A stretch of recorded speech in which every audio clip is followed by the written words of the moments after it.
Hi friends, welcome to my channel. இன்றைக்கி நம்ம சேனலில் என்ன பார்க்க போகிறோன்னா ஹாவ் ஹேஸ் இதை பற்றி பார்க்க போகிறோம்.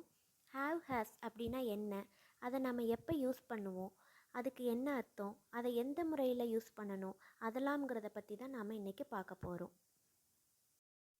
ஓகே, இப்போது ஹாவ் ஹேஸ் இதுக்கு என்ன மீனிங்? ஹாவுங்கிறதுக்கும் ஹேஸுங்கிறதுக்கும் மீனிங் என்னென்னு பார்த்தீங்கன்னா இருக்குது அப்படிங்கிறது தான் மீனிங். ஸோ ஹாவ் ஹேஸுங்கிறதுக்கு இருக்குன்னு தான் மீனிங்.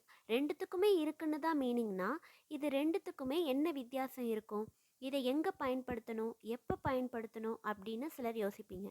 சில பேர் என்னென்னா ஹாவ் ஹேஸ் தானே, இது எனக்கு தெரியுமே, இதில் என்ன புதுசாக இருக்குது, இது நாம் எப்போதுமே யூஸ் பண்ணுற வேர்ட்ஸ் தானேன்னு யோசிப்பீங்க. ஸோ இந்த ஹாவ் ஹேஸ் அப்படிங்கிறதுக்கு இருக்குன்னு அர்த்தம். இதை நாம் எப்போ பயன்படுத்திக்கணும், இருக்குது அப்படிங்கிற வார்த்தைக்கு உள்ள வித்தியாசத்தை நம்ம எப்போ பயன்படுத்திக்கணும் அதுக்குன்னு பார்த்தீங்கன்னா, ஐ நான், வி நாங்கள், யூ நீ நீங்கள், தே அவங்க. அவங்க அப்படின்னா இந்த இடத்துல மரியாதை, அதாவது ரெஸ்பெக்ட்டுங்கிறது கிடையாது. அவங்க அப்படிங்கிறதுக்கு அந்த கூட்டத்தை குறிக்குது. இந்த மாதிரி வார்த்தை வரும்போது ஹாவ் யூஸ் பண்ணணும், சரிங்களா? இப்போ நெக்ஸ்ட் பாருங்க, ஹீ அவன், ஷீ அவள், இட் அது, ஏதோ ஒரு பொருள், நேம் ஏதோ ஒரு பெயர், இதெல்லாம் சொல்லும்போது ஹாஸ் யூஸ் பண்ணணும், சரிங்களா? ஸோ இந்த ஐ வி யூ தே இதெல்லாம் வரும்போது ஹாவ் யூஸ் பண்ணணும். ஹீ ஷீ இட் நேம் இதெல்லாம் வரும்போது ஹாஸ் யூஸ் பண்ணணும், சரிங்களா? இந்த ஹாவ்லேருந்து ஆக்சுவலாக ஹாவோட ப்ரொனன்சியேஷன் பார்த்தீங்கன்னா ஹாவ் அப்படின்னு தான் சொல்லணும். எஃப் கலந்த மாதிரி சொல்லணும், ஹாவ் அப்படின்னு சொல்லணும். அதெல்லாம் நம்ம சேனலில் ப்ரொனன்சியேஷன் பற்றி அடுத்தடுத்து தெரிஞ்சுக்கலாம். இப்போ கிராஜுவலாக நீங்கள் டெவலப் ஆக ஆக அதை பற்றி ஈஸியாக கற்றுப்பீங்க. இப்போ நீங்கள் ஹாவ்னே சொல்லலாம், ஒன்றும் தப்புலாம் கிடையாது. பட் கொஞ்சம் ஸ்டைலாக சொல்லணும்னா ஹாவ் அப்படின்னு சொல்லலாம், சரிங்களா? இப்போ அதுக்கான எக்ஸாம்பிள்ஸ்லாம் பாருங்கள். ஐ ஹாவ் அ கார், என்கிட்ட ஒரு கார் இருக்குது. ஸோ ஐ வரும்போது ஹாவ் தான் யூஸ் பண்ணணும். நான் என்னை பற்றி சொல்லும்போதும் உங்களை பற்றி சொல்லும்போதும் ஹாவ் யூஸ் பண்ணணும். இப்போ வேற ஒருத்தவங்களை பற்றி, அதாவது தேர்ட் பர்சனை பற்றி பேசும்போது அந்த மாதிரி இப்போ அவங்கள பற்றி நம்ம ரெண்டு பேரும் இப்போ பேசிகிட்டு இருக்கோன்னா மூணாவது மனுஷங்களை பற்றி பேசணுன்னா அவங்க எப்போவுமே தேர்ட் பர்சன் தான் இல்லையா? யாராக இருந்தாலுமே தேர்ட் பர்சன் தான். ஸோ அவங்களெல்லாம் பற்றி பேசும்போது ஹாஸ் தான் யூஸ் பண்ணணும். எக்ஸாம்பிள்ஸ் பார்ப்பீங்க நிறையா, அப்போ உங்களுக்கு புரியும் ஈஸியாக. ஐ have a car, he has a car. He அவன்கிட்ட கார் இருக்குது. நிறைய பேர் சொல்லுவாங்க, எனக்கு தெரிஞ்ச நிறைய பெரிய பெரிய கம்பெனிலேருந்து வேலை செய்கிறவங்க கூட ஹீ ஹாவ் அ கார் அப்படின்னு சொல்லுவாங்க. அவன்கிட்ட கார் இருக்குது, ஹீ ஹாவ் அ கார் அப்படின்வாங்க. ஆக்சுவலாக ஹீ ஹாவ் அ கார் அப்படின்னு சொன்னால் அவங்க என்ன சொல்லுவாங்க அப்படின்னு புரியும். ஆனால் சொல்கிற விதம் தப்பு. அங்கே ஒரு மிஸ்டேக் இருக்குது. ஸோ மற்றவங்க ஜட்ஜ் பண்ணுவாங்க, ஓகே இவங்களுக்கு அவ்வளோ ஒன்றும் பெருசாக அவங்களுக்கு இங்கிலீஷ் ஒன்றும் பேச மாட்டாங்க போல இருக்கு அப்படின்னு நினைப்பாங்க. ஸோ நாம் பெரிய பெரிய பொசிஷனில் இருந்தும் இந்த மாதிரி மிஸ்டேக்ஸ் பண்ணும்போது நம்மளை ஒரு மாதிரி பார்ப்பாங்க. So I have a car, he has a car, she has a car, அவளுக்கு ஒரு கார் இருக்குது. ஸோ இன்னொருத்தவங்களை பற்றி சொல்கிறோம், அப்போ ஹேஸ் தான் யூஸ் பண்ணணும். ஹீ ஹாவ் அ கார் அப்படின்னு சொல்லக்கூடாது. அவன்கிட்ட கார் இருக்குது அப்படின்னா ஹீ ஹேஸ் அ கார் அப்படின்னு தான் சொல்லணும், ஓகேங்களா? ராகுல் ஹேஸ் அ கார், ராகுல்ங்கிறது ஒரு நேம்.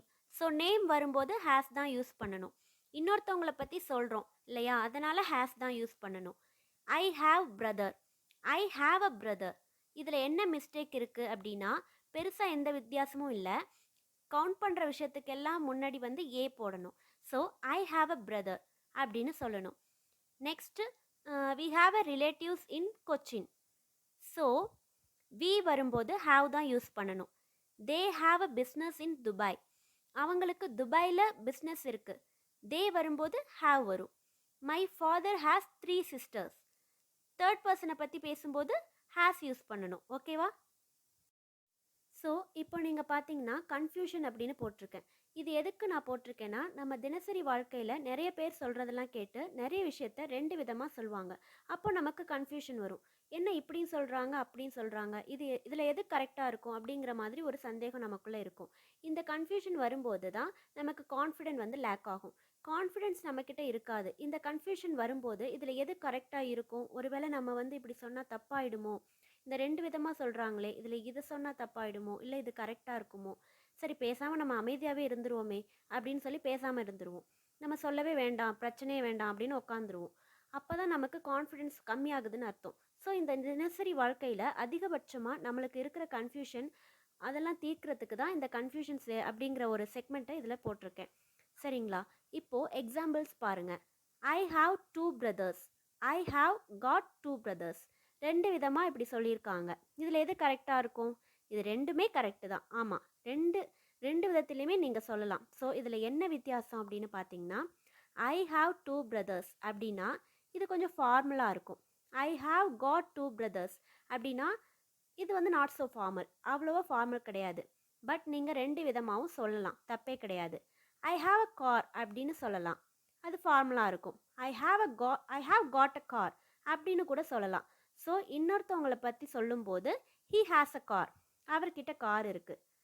ஹீ வரும்போது ஹேஸ் வரும். நான் முன்னாடியே சொன்ன மாதிரி he has a car, he has got a car அப்படின்னு கூட சொல்லலாம். ரெண்டுக்கும் அதே மீனிங் தான். He has got a kid, அவர்கிட்ட குழந்தை இருக்குது. இப்போது உங்ககிட்ட யாராச்சும் கேட்குறாங்க, உங்ககிட்ட லைசன்ஸ் இருக்கான்னு. அப்போ நீங்கள் எப்படி சொல்வீங்க? ஐ ஹாவ் அ லைசன்ஸ், என்கிட்ட லைசன்ஸ் இருக்குது. I have got a licence அப்படின்னு கூட சொல்லலாம். ஹாவ் காட்னு சொன்னால் ஃபார்முலா இருக்காது. அதிகமாக நம்ம எல்லாரும் பண்ணுற மிஸ்டேக்ஸ், 90% நம்ம பண்ணுற மிஸ்டேக்ஸ் பார்த்திங்கன்னா, ஐ ஹாவ் ஃபீவர், அது தப்பான நிறைய பேர் யோசிப்பாங்க. அது தப்பு தான். தப்புனா எக்ஸாக்டாக ரொம்ப தப்பு அப்படிங்கிற மாதிரிலாம் இல்லை. ஆனால் அதுக்குன்னு ஒரு முறை இருக்கும்ல, பார்த்தீங்களா? த வே மஸ்ட் பி செட் அப்படின்னு இருக்கும்ல. அப்போ வந்து ஐ ஹாவ் அ ஃபீவர் அப்படின்னு சொல்லணும். அதுதான் 100% கரெக்டான ஒரு மெத்தட். சரிங்களா? சின்ன வயசுலேருந்து லீவ் லெட்டர் எழுதும்போது ஐ ஹாவ் ஃபீவர்னு சொல்லியே நம்ம பழகிப்போம். நானும் இப்போ கொஞ்ச நாள் முன்னாடி வரைக்கும் நானும் ஐ ஹாவ் ஃபீவர்னு தான் சொல்லிட்டு இருந்தேன். ஸோ நிறைய பேருக்கு 90% ஆளுங்களுக்கு இந்த விஷயம் தெரியாது. ஐ ஹாவ் அ ஃபீவர் அப்படின்னு தான் சொல்லணும்.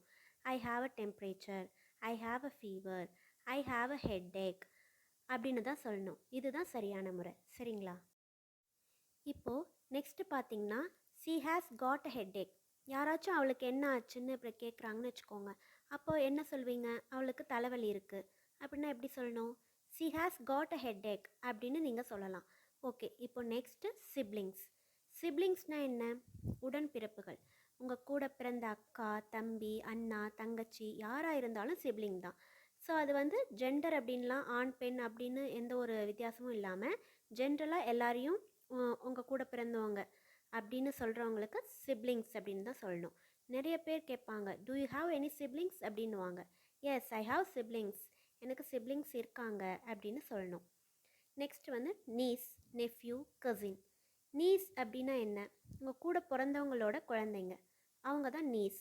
உங்கள் அக்கா பொண்ணாக இருக்கலாம், உங்கள் அண்ணனோட பொண்ணாக இருக்கலாம், உங்கள் தம்பியோட பொண்ணாக இருக்கலாம். நீஸ் அப்படின்னு சொல்லுவோம். அதே ஆணாக இருந்தால் என்ன சொல்லணும்? நெஃப்யூ அப்படின்னு சொல்லுவோம். உங்கள் அக்கா பையனாக இருக்கலாம், அண்ணாவோட பையனாக இருக்கலாம், தங்கச்சி பையனாக இருக்கலாம், தம்பி பையனாக அவங்களா இருக்கலாம். அவங்களாம் உங்களுக்கு வந்து நெஃப்யூ. நம்ம எல்லாருமே வந்து அவங்களெல்லாம் இப்போ பொதுவாக எப்படி சொல்கிறோன்னா கசின் கசின்னு சொல்லிட்டு பழகிட்டோம். நிறைய பேர் சொல்கிறோம், அப்படி தான் சொல்கிறோம். அது தப்பு. கசின்ஸ் கிடையாது, அவங்களுக்கு நீஸ் அல்லது நெஃப்யூ. பொண்ணாக இருந்தால் நீஸ், ஆணாக இருந்தால் நெஃப்யூ. சரிங்களா? இப்போ கசினா யார் அப்படின்னு கேட்குறீங்களா?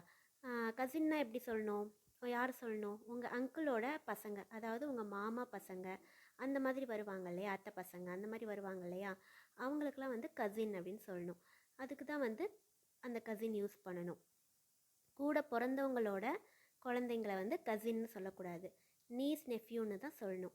ஸோ இன்றைக்கி நாம் என்ன பார்த்தோம்? இது வரைக்கும் ஹேஸ் பார்த்தோம், அதோட டிஃப்ரென்ஸ் பார்த்தோம். அது உங்களுக்கு நல்லா புரிஞ்சிருக்கும்னு நினைக்கிறேன். அது எங்கே பயன்படுத்தணும், எப்போ பயன்படுத்தணும்னு பார்த்தோம். அதுக்கப்புறம் அந்த வர கன்ஃபியூஷன் பற்றியும் நம்ம பார்த்தோம். அப்புறம் சிப்ளிங்ஸ் பற்றியும் பார்த்தோம். உங்களுக்கு நல்லா புரிஞ்சிருக்குன்னு நம்புகிறேன். மீதி வந்து அடுத்த கிளாஸில் பார்க்கலாம். தேங்க்யூ.